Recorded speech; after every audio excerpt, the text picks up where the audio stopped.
आप सभी को बचपन से यही बताया गया होगा कि शिव जी का ना आदि है और ना अंत। अर्थात भगवान शिव ना ही जन्मे हैं, ना ही कभी मृत्यु को प्राप्त होंगे। पर शायद यह सच नहीं, क्योंकि विष्णु पुराण और शिव पुराण में शिव जी की उत्पत्ति को लेकर बातें बताई गई हैं। यहाँ तक कि श्रीमद् देवी महापुराण में शिव जी के माता और पिता का भी वर्णन मिलता है। तो आखिर कौन है शिव जी के माता और पिता? कुछ लोगों का यह मानना है कि ब्रह्मा ही शिव के पिता हैं, क्योंकि विष्णु पुराण की एक कथा के अनुसार शिव जी का एकमात्र बाल रूप है, जिसे हम रुद्र के नाम से जानते हैं। और माना जाता है कि रुद्र के पिता स्वयं ब्रह्मा हैं। पर आखिर इसकी सच्चाई क्या है और पूरे संसार को शिक्षा देने वाले शिव ने अपनी शिक्षा कहाँ से प्राप्त की? तो चलिए जानते हैं शिव जी के जन्म का असली रहस्य। लेकिन उससे पहले वीडियो को लाइक करें, कमेंट में हर हर महादेव जरूर लिखें। शिव पुराण के अनुसार शिव जी अजन्मे हैं, यानी कि उनका जन्म नहीं हुआ, और वह स्वयंभू हैं, यानी कि खुद से ही उत्पन्न हुए हैं। क्या इसका मतलब यह है कि शिव जी के ना तो माता है ना ही पिता हैं? लेकिन विष्णु पुराण में तो कुछ और ही लिखा मिलता है, जिसके अनुसार विष्णु जी की नाभि से निकले कमल से ब्रह्मा जी की उत्पत्ति हुई और उसके माथे के तेज से शिव की उत्पत्ति हुई, जिसके कारण शिव जी को ज्यादातर समय ध्यान मुद्रा में दिखाया जाता है। लेकिन शिव पुराण में तो इसका उल्टा लिखा मिलता है, जिसके अनुसार एक बार शिव जी अपने घुटनों को मल रहे थे, तो उनके घुटनों के मैल से श्री हरि विष्णु की उत्पत्ति हुई। अब इस मामले में तो दोनों पुराणों में अलग अलग बात बताई गई है, परंतु विष्णु पुराण की एक और कथा के अनुसार ब्रह्मा ही शिव जी के पिता हैं। क्या यह सच है? तो चलिए जानते हैं इसकी सच्चाई। लेकिन उस कथा को समझने से पहले एक और कथा को जान लेते हैं, जो काफ़ी ज़्यादा प्रसिद्ध है। और इसी कथा के अनुसार शिव जी को आदि अनादि का दर्जा मिला, यानी कि ना ही उनकी कोई शुरुआत है ना ही अंत। दरअसल एक समय की बात है, भगवान विष्णु और ब्रह्मा में यह बहस छिड़ गई कि उन दोनों में से ज्यादा महान कौन है। ब्रह्मा को अपने सृष्टिकर्ता और सृष्टि रचने का अभिमान था, वहीं विष्णु को इस जगत के पालनहार होने का अभिमान था। दोनों के बीच बहस काफी बढ़ गई और तभी दोनों के बीच में एक विशालकाय खंबा आ खड़ा हुआ। उस खंबे के अंदर से आवाज आई, जो भी इस खंबे का आखिरी हिस्सा खोज लेगा वही सर्वश्रेष्ठ होगा। यह सुनकर दोनों ने खंबे का आखिरी छोर खोजने का निर्णय लिया। ब्रह्मा जी ने एक हंस का रूप धारण किया और खंबे का ऊपरी हिस्सा खोजने के लिए उड़ चले। वहीं विष्णु ने एक वराह का रूप लिया और खंबे का निचला हिस्सा खोजने को निकल पड़े। हजारों वर्षों तक खोजने के बावजूद दोनों को उसका आखिरी छोर नहीं मिला, जिसके पश्चात वे थक कर हार कर वापस लौट आए। अंततः खंबे के भीतर से शिव जी प्रकट हुए। यह कथा दर्शाती है कि शिव जी का ना तो आदि है ना ही अंत। लेकिन दोस्तों, क्या आपको पता है इसी दौरान जब विष्णु और ब्रह्मा थक कर हार गए और वापस लौट गए, और जब शिवजी प्रकट हुए तो उन्होंने दोनों से पूछा कि क्या आपको खंबे का आखिरी छोर मिला? विष्णु ने निराशा भरे शब्दों में कहा, मैं इसका आखिरी हिस्सा खोजने में असफल रहा। परंतु ब्रह्मा जी ने झूठ बोला और कहा कि मुझे आखिरी हिस्सा खोजने में सफलता प्राप्त हुई है। यह बात सुनकर शिव जी काफी क्रोधित हुए और ब्रह्मा को श्राप दिया कि आज से पृथ्वी लोक पर तुम्हारी कोई पूजा नहीं करेगा, जिसके कारण आज भी ब्रह्मा जी के कुछ गिने चुने मंदिरों के अलावा उनकी कहीं और पूजा नहीं होती। वैसे दोस्तों, इसके पीछे एक और कथा है जो भगवान ब्रह्मा और उनकी पुत्री से जुड़ी है, पर हम उसकी बात किसी और वीडियो में करेंगे। अभी हम यह जान लेते हैं कि क्यों शिव जी को ब्रह्मा का पुत्र बताया गया, आखिर इसके पीछे क्या सच्चाई है। तो चलिए इस कथा को भी जानते हैं। विष्णु पुराण के अनुसार सृष्टि के प्रारंभिक काल में जब सब कुछ यानी कि पूरा ब्रह्मांड जलमग्न था, ना कोई देवता, ना कोई दानव, ना ही कोई जीव जंतु, तब केवल श्री हरि विष्णु जी क्षीर सागर पर शेषनाग पर विश्राम कर रहे थे और उनकी नाभि से निकले कमल से ब्रह्मा जी की उत्पत्ति हुई।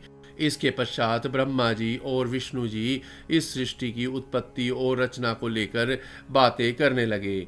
जब शिव जी वहां प्रकट हुए तो ब्रह्मा ने उन्हें पहचानने से इनकार कर दिया, जिससे शिव रूठ गए और वहां से चले गए। तब विष्णु ने ब्रह्मा को दिव्य दृष्टि प्रदान की, जिसके पश्चात ब्रह्मा जी को अपनी गलती का एहसास हुआ। तब ब्रह्मा जी ने शिव जी से माफ़ी मांगी और उनसे यह वरदान मांगा कि वे उनके पुत्र के रूप में जन्म लें।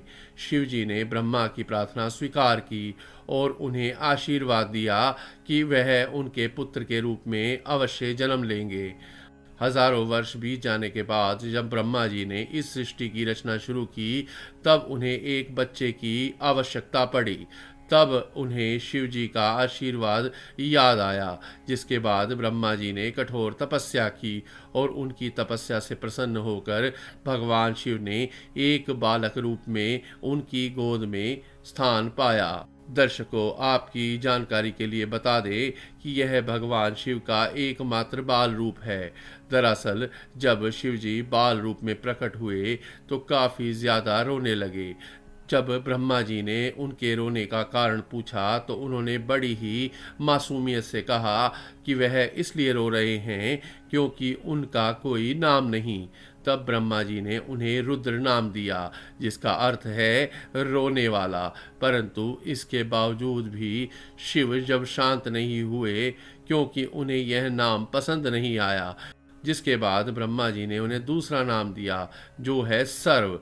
पर शिव जी को यह नाम भी पसंद नहीं आया, जिसके बाद ब्रह्मा ने उन्हें और भी नाम दिए, जैसे भव, उग्र, भीम, पशुपति, ईशान, महादेव। और इसी तरह ब्रह्मा जी ने शिव जी को 108 नाम दिए और माना जाता है यह सारे नाम धरती पर ही लिखे गए थे। पर दोस्तों, शिव जी के जन्म की असली सच्चाई तो अभी तक हमने जानी नहीं। तो चलिए अब हम जानते हैं शिव जी के जन्म की असली कथा। आखिर कौन है उनके माता पिता। लेकिन उससे पहले आपसे निवेदन है कि आपको अगर यह वीडियो अच्छी लगे तो इस वीडियो को लाइक करें और चैनल रुद्रा डिवोशनल धार्मिक को सब्सक्राइब करना ना भूलें। श्रीमद् देवी भागवत पुराण में शिव जी के माता पिता और उनके जन्म की बातें बताई गई हैं। यहाँ तक कि इसमें त्रिदेवों यानी ब्रह्मा और विष्णु के भी जन्म की सच्चाई देखने को मिलती है। दरअसल जब हम शिव कहते हैं तो वह निराकार ईश्वर की बात होती है, और जब हम सदाशिव कहते हैं तब ईश्वर महान आत्मा की बात होती है, और जब हम शंकर या महेश कहते हैं तो सती या पार्वती के पति महादेव की बात होती है। बस बहुत से भक्त यह भेद नहीं कर पाते और सभी को समान मानते हैं। अब श्रीमद् देवी महापुराण के अनुसार देखा जाए तो एक बार की बात है, नारद जी ने अपने पिता ब्रह्मा से पूछा कि इस सृष्टि की शुरुआत किसने की, और साथ ही भगवान शिव, विष्णु और आपके पिता कौन हैं। तब ब्रह्मा ने उत्तर दिया, कहा कि प्रकृति रूपी माँ दुर्गा और काल सदाशिव ही उनके माता पिता हैं, और उन्होंने ही त्रिदेवों यानी ब्रह्मा, विष्णु और शिव की रचना की है। शिव पुराण के अनुसार भी काल, सदाशिव और पराशक्ति अंबिका ही शिव के माता पिता हैं, और इन सब में श्रेष्ठ हैं काल सदाशिव, क्योंकि उन्होंने ही पराशक्ति अंबिका की भी रचना की, जिनकी 8 भुजाएं थी और वे प्रकृति रूप में माँ दुर्गा भवानी कहलाई। बहुत प्राचीन समय की बात है कि जब कुछ नहीं था, न आकाश न धरती न जीवन, उस समय केवल एक ही शक्ति थी, काल स्वरूप सदाशिव, वही आदि परमेश्वर जिनसे सब कुछ उत्पन्न हुआ है। सदाशिव के भीतर ही शक्ति रूप में दुर्गा भी विद्यमान थी। दोनों मिलकर काशी के आनंद वन में विचरण कर रहे थे। एक दिन दोनों के मन में यह विचार आया कि अब इस ब्रह्मांड में कुछ और प्राणियों की रचना की जानी चाहिए ताकि इस सृष्टि का विस्तार हो। उन्होंने सोचा कि किसी और पुरुष को पैदा किया जाए जो इस सृष्टि की जिम्मेदारी उठाए, ताकि वे दोनों स्वयं निर्वाण की अवस्था में जा सके, यानी मोक्ष में लीन होकर ध्यान और शांति में स्थित हो सकें। इसी उद्देश्य से सदाशिव ने अपने बाएं अंग से भगवान विष्णु को प्रकट किया। इसका मतलब यह है कि उन्होंने अपने शरीर के एक हिस्से से विष्णु को जन्म दिया। उसके बाद सदाशिव और दुर्गा ने एक और सृजन की योजना बनाई, वह था ब्रह्मा जी का जन्म। इस बार उन्होंने अपने दाएं अंग से ब्रह्मा को उत्पन्न किया और तुरंत ही विष्णु की नाभि से निकले कमल के फूल पर उन्हें बैठा दिया। वही कमल ब्रह्मा जी का आसन बना। जब ब्रह्मा जी उस कमल से उत्पन्न हुए तो उन्होंने सृष्टि निर्माण का कार्य अपने हाथ में ले लिया। लेकिन एक समय ऐसा आया जब ब्रह्मा और विष्णु के बीच यह विवाद हो गया कि उन दोनों में कौन श्रेष्ठ है, कौन सर्वोच्च है। दोनों की लड़ाई बढ़ने लगी। तभी अचानक एक बहुत बड़ा प्रकाश स्तंभ उनके बीच प्रकट हुआ, जिसकी कथा हम पहले ही जान चुके हैं। दरअसल उस प्रकाश स्तंभ से एक दिव्यवाणी आई। वह खुद ज्योतिर्लिंग रूप में काल थे। उन्होंने ब्रह्मा और विष्णु से कहा, पुत्रों, तुम दोनों ने बहुत तपस्या की, इसी कारण तुमने मुझसे 2 विशेष कार्य प्राप्त किए। एक सृष्टि का कार्य यानी कि जन्म देना, जो ब्रह्मा का काम है। दूसरा है पालन कार्य यानी सृष्टि को चलाना, जो विष्णु का काम है। इसी प्रकार मेरा एक और रूप है रुद्र, जिसे मैंने संहार यानी कि विनाश के लिए उत्पन्न किया है। लेकिन काल सदाशिव ने यह भी स्पष्ट किया कि एक कार्य ऐसा है जो कोई नहीं कर सकता, वह है कृपा करना। यह केवल सदाशिव ही कर सकते हैं।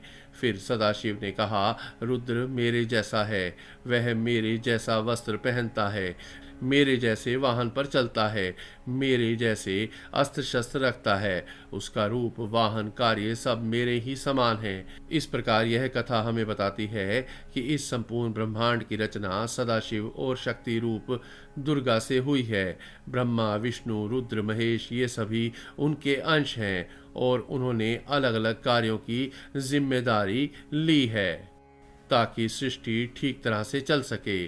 पर मित्रों, शिव जी की कहानी यहीं पर ख़त्म नहीं होती। एक और रोचक कथा है, जिसके अनुसार एक बार कुछ साधु संतों ने भगवान शिव से उनके जन्म के बारे में पूछा। तब भगवान शिव ने जो उत्तर दिया वह चौंकाने वाला था। तो चलिए अब आखिरी कथा को जानते हैं, जो आपके होश उड़ा देगी। एक अन्य पुराण के अनुसार एक बार ऋषि मुनियों में जिज्ञासा जागी कि आखिर भगवान शिव के पिता कौन हैं। यह सवाल उन्होंने शंकर जी से ही पूछ लिया। हे महादेव, आप सबके जन्मदाता हैं, लेकिन आपका जन्मदाता कौन है? आपके माता पिता का क्या नाम है? इस प्रश्न का उत्तर देते हुए भगवान शिव ने कहा, हे मुनिवर, मेरे जन्मदाता भगवान ब्रह्मा हैं। मुझे इस सृष्टि का निर्माण करने वाले भगवान ब्रह्मा ने जन्म दिया है। इसके बाद ऋषियों ने एक बार फिर भगवान शंकर से पूछा, यदि वह आपके पिता हैं तो आपके दादा कौन हैं? तब शिव ने उत्तर दिया और कहा कि सृष्टि का पालन करने वाले भगवान श्री हरि अर्थात भगवान विष्णु मेरे दादाजी हैं। भगवान की इस लीला से अनजान ऋषियों ने फिर से एक और प्रश्न किया, जब आपके पिता ब्रह्मा हैं, दादा विष्णु हैं, तो आपके परदादा कौन हैं? तब शिव ने मुस्कुराते हुए उत्तर दिया कि स्वयं भगवान शिव। इसके बाद ऋषि मुनि समझ गए कि शिव जी से बढ़कर ना कोई है ना कोई होगा। वैसे दोस्तों, आपको क्या लगता है कि भगवान शिव को उनके आभूषण कहाँ से मिले? शिव जी अपने शरीर पर कई आभूषण धारण करते हैं, जैसे गंगा, चंद्रमा, वासुकी नाग, त्रिशूल, डमरू, भस्म आदि। आखिर उन्हें यह सारे आभूषण और शस्त्र कहाँ से मिले? और नंदी का क्या रहस्य है जो आपको भी हैरान कर देगा? अगर आप इन रहस्यों को जानना चाहते हैं तो कमेंट में ज़रूर बताएं। और हाँ, चैनल को सब्सक्राइब करना ना भूलें। हर हर महादेव।